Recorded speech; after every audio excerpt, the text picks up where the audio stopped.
आज की इस वीडियो में आप सुनेंगे मार्गशीर्ष मास के गुरुवार की माँ लक्ष्मी जी की व्रत कथा। मार्गशीर्ष महीने के गुरुवार को सुबह ब्रह्म मुहूर्त में माँ लक्ष्मी जी की विधि विधान से पूजा अर्चना की जाती है।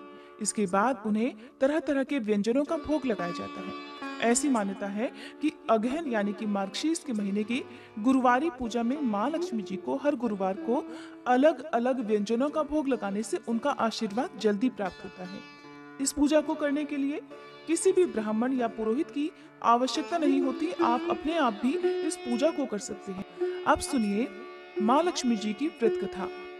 पौराणिक कथा के अनुसार सौराष्ट्र में उस समय भद्रश्रवा नाम के एक राजा थे। वे बड़े पराक्रमी राजा थे। 4 वेद, 6 शास्त्र और 18 पुराणों का उन्हें भली भांति ज्ञान था। उनकी रानी का नाम सुरत चंद्रिका था। रानी दिखने में सुंदर सुलक्षणा थी, पतिव्रता थी।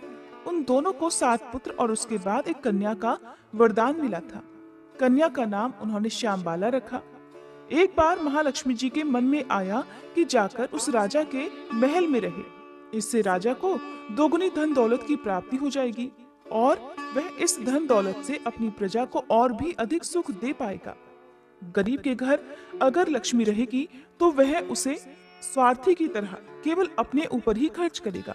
ये सोचकर श्री महालक्ष्मी जी ने एक बूढ़ी औरत का रूप धारण किया। हाथ में लाठी लेकर लाठी के सहारे रानी के द्वार तक पहुंच गईं।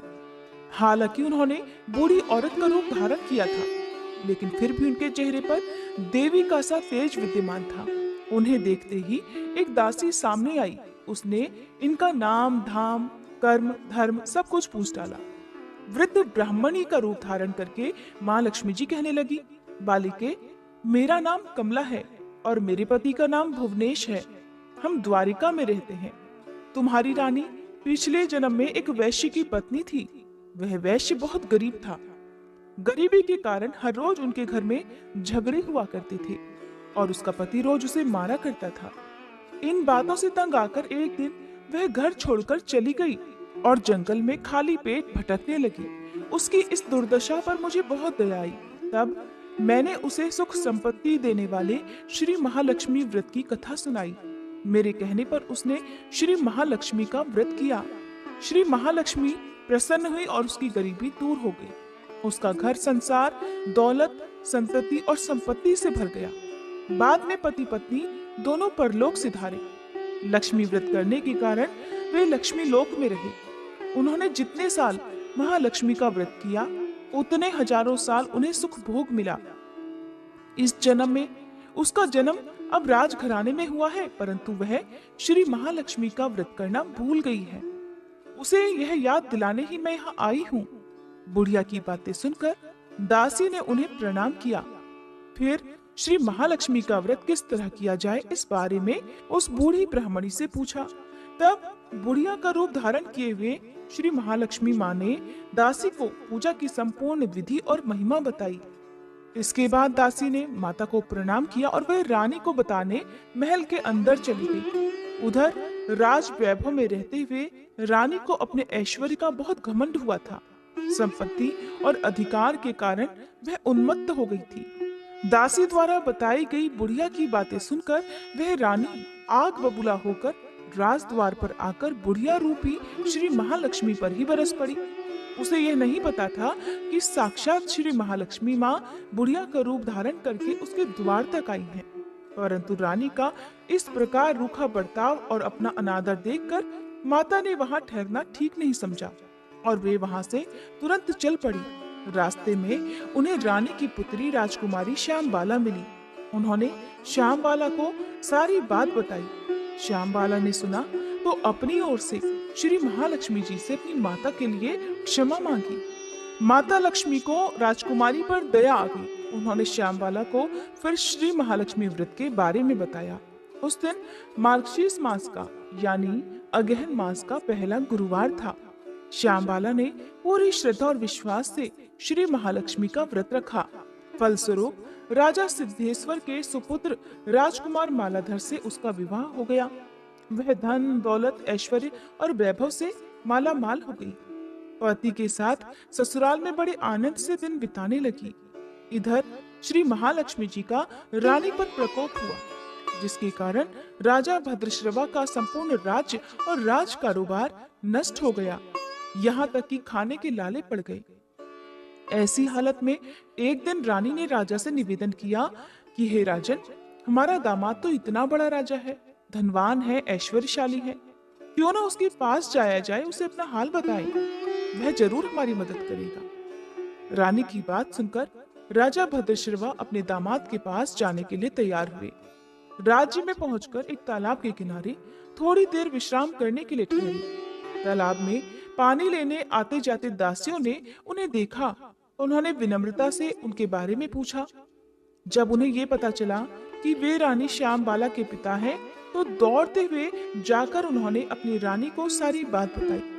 रानी ने दासी के हाथ राज परिधान भेजकर बड़े ठाट से अपने पिता का स्वागत और सत्कार करवाया, खान पान करवाया।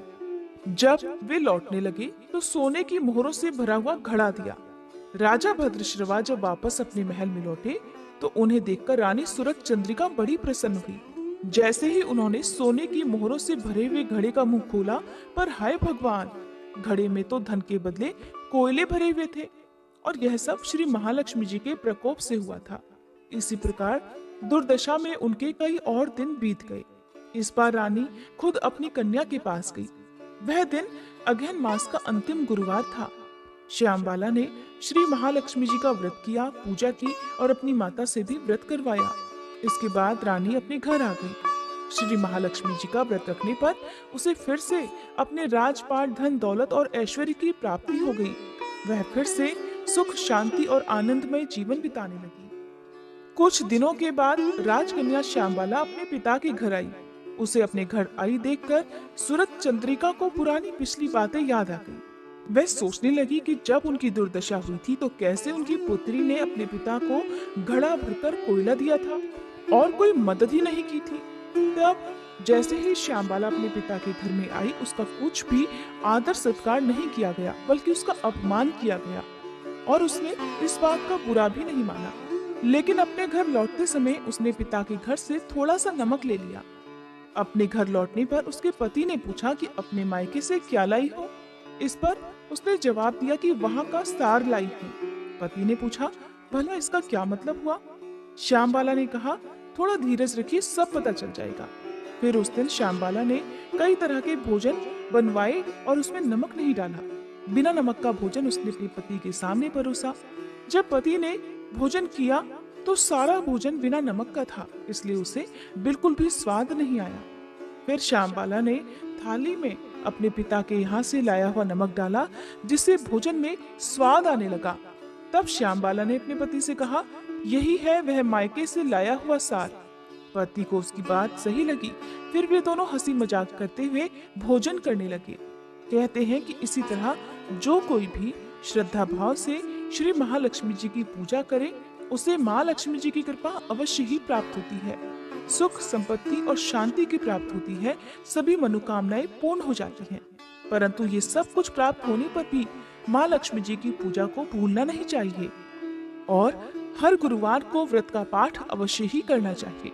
इस तरह श्री महालक्ष्मी जी की महिमा भक्तों की मनोकामनाएं अवश्य ही पूर्ण करती हैं। अब सुनिए अगहन मास की माँ लक्ष्मी जी की दूसरी पौराणिक कथा। एक गांव में एक बार एक गरीब ब्राह्मण रहा करता था। वह नियमित रूप से जगत के पालनहार विष्णु भगवान की आराधना किया करता था। उसकी पूजा भक्ति से प्रसन्न होकर उसे एक दिन भगवान विष्णु ने दर्शन दिए और उस ब्राह्मण से वर मांगने के लिए कहा।